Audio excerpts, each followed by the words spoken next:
What's the creepiest thing you've ever witnessed? This actually happened last night. Me and my friend were walking home from a party, and we passed a generally abandoned campground. We heard a dog barking, which was unusual since it was 1 in the morning. The bark sounded weird though. It kept persisting until we both realized what it actually was. It was a guy imitating a dog's bark. We heard insanely aggressive crunches coming from the woods, so we booked it back to my friend's house. Maybe not the creepiest thing ever, but it really freaked us out. This sounds like my worst nightmare. Caregiving. Night shift. Got a complaint around 3 AM about screaming and banging. Cool. Someone with Alzheimer's is sundowning. Let me redirect them. I get on the elevator to the 4th floor. As I approach the floor I hear this wailing and shrieking, like a banshee or a witch. And she is just slamming her walker on everything. I get out. Immediately confronted her. Gently suggested, let's go back to your room. Have some water. Maybe use the toilet. She is still howling up a storm, like just uncontrollable shrill screaming. Halfway down the hall she immediately goes silent. She slowly picks up her hand and points a bony trembling finger in my direction. He is right behind you. Immediately go into F this mode. I get the creepy crawl is all up and down my spine. I pick up the pace. Take her back to her room. Get her into bed. Immediately nope out. A few years ago I was woken up by someone lightly poking me in the forehead at 5 AM. I woke up thinking it was my roommate. But when my eyes started to adapt to the darkness I saw a 2 meters man standing next to my bed. He immediately threw himself to the floor and covered his face. I didn't know what to do, and I couldn't even scream as I was completely shocked. While I was thinking of what to use as a weapon he got up and started running out of the apartment. And for some reason I jumped out right behind him, don't know why I did TBH, and only then I started screaming for help. He eventually made it out of the apartment and started going down the stairs. I gained some sense and realized I probably shouldn't be following this huge, tall, unknown man and ran back to my apartment. One of my roommates was ready to go follow him, bat in hand and all, but we decided it'd be better to just call the police. We never found out who he was or why he was there, and nothing was stolen or taken. Took me a long time to make it through the night calmly again, and even more to feel comfortable at that apartment, especially by myself.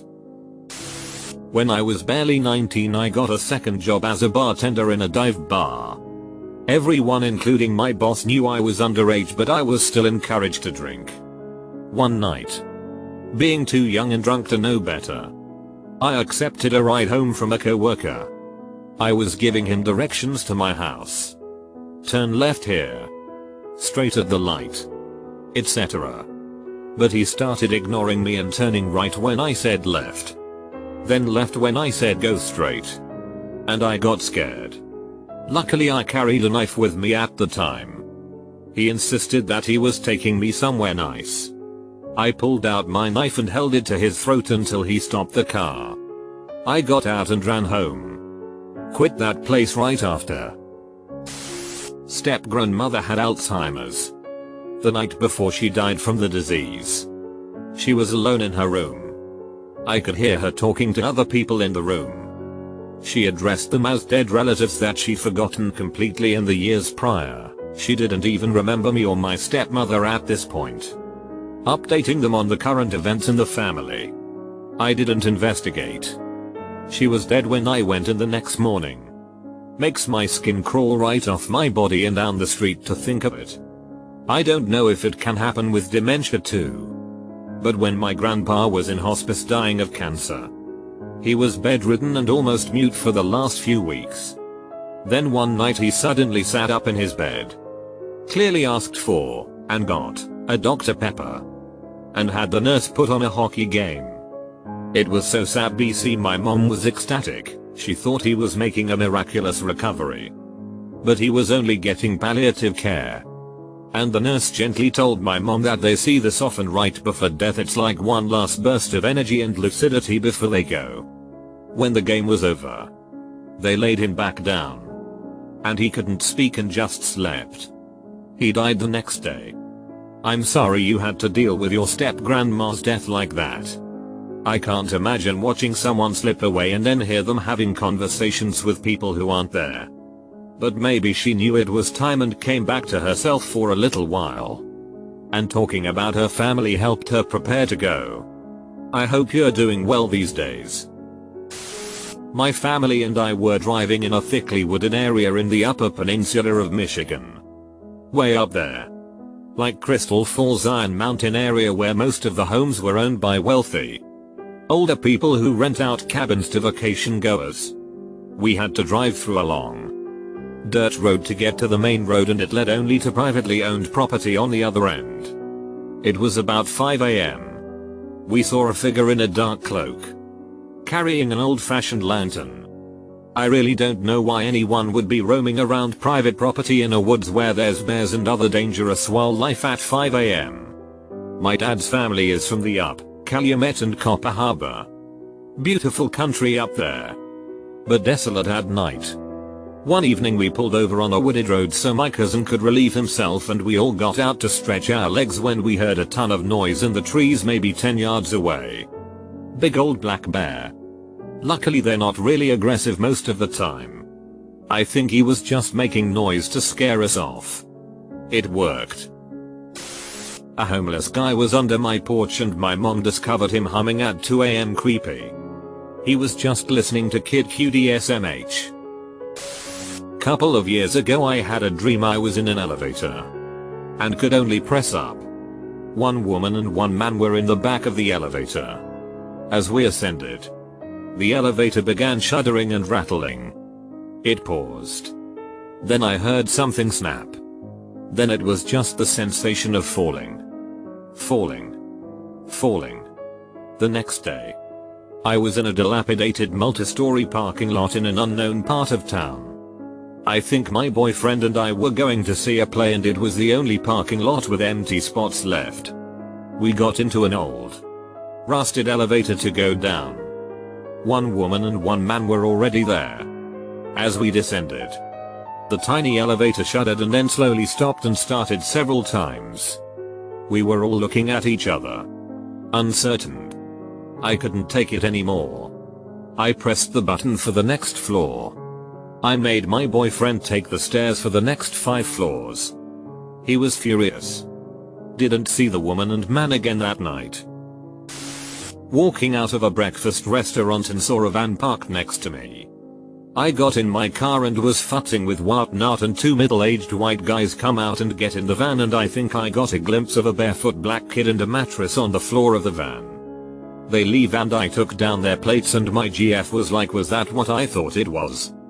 Anyways, we called the cops and gave them a plate and the description of everyone. Out delivering shopping on Halloween. In Edinburgh, UK.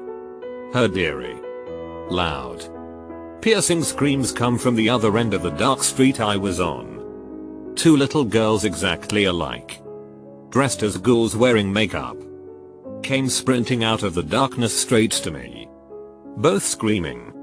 They immediately grabbed my jacket and stared up at me, shouting something about a woman trying to take them away. Then from behind them, out of the dark, a bedraggled woman came hobbling along. Pale, topless, with sores all over her arms, and tried to pull the 2 girls away from me, stating they were her daughters.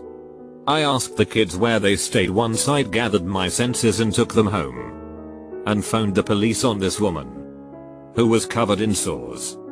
She tried to take another child off somebody else, so I grabbed her, and as my hand wrapped around her arm, my finger slipped into one of her large open sores.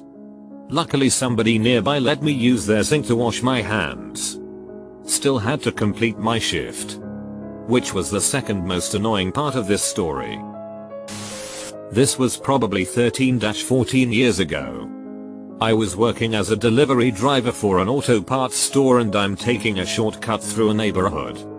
It's during the winter, which, in my state, Gets mid-level snow but it's extremely cold. Suddenly a toddler in just a diaper bursts out of the front door of the house next to me, covering his ears and screaming at the top of his lungs. He runs about 20 feet and disappears into someone else's backyard.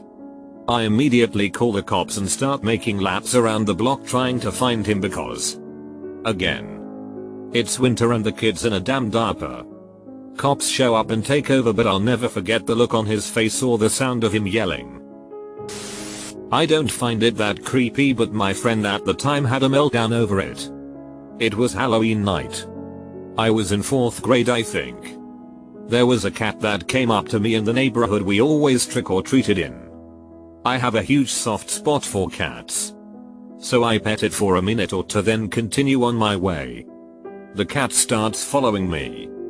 Then more cats start appearing and following me. This herd of cats followed us for multiple blocks. Standing a few feet back. Making no noise. They don't stop following me, so my friend started freaking out. Called me a witch on the verge of tears. Then made me call my mom to pick us up. The cats left when my mom drove up.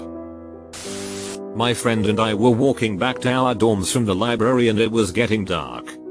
We started crossing the crosswalk and noticed a guy across from us pushing a stroller. He looked up and waved at us. But none of us waved back because we thought maybe he was waving at someone else. We start crossing and then the guy starts crossing too. When we passed the dude with the stroller, he kept looking at me like he wanted to say hi or something, but just kept staring. When we were finally on the other side, my friend said there was nothing in that stroller. We decided to walk a little faster after that. A former friend and I went into the tunnels of a wash to smoke while waiting for our other friends. We decided to walk through it for a little just to see what we would find. At about 15-ish minutes in, we're approaching another bend and see something in the distance sitting against the wall. We stop and kinda just stare for a bit, thinking it might be a homeless man or something. Whatever it was, it immediately knew we were there. Then we see it lean forward onto its feet and very slowly stand without taking its eyes off of us. It was super skinny and looked completely grey. Couldn't make out any defining physical or facial features. It just looked like a tall, skinny grey man. I definitely didn't like what I saw. And I could tell it surely wasn't welcoming of our presence. It's safe to say we both got the hell out of there pretty quickly. I don't know who or what it was, but I didn't like it.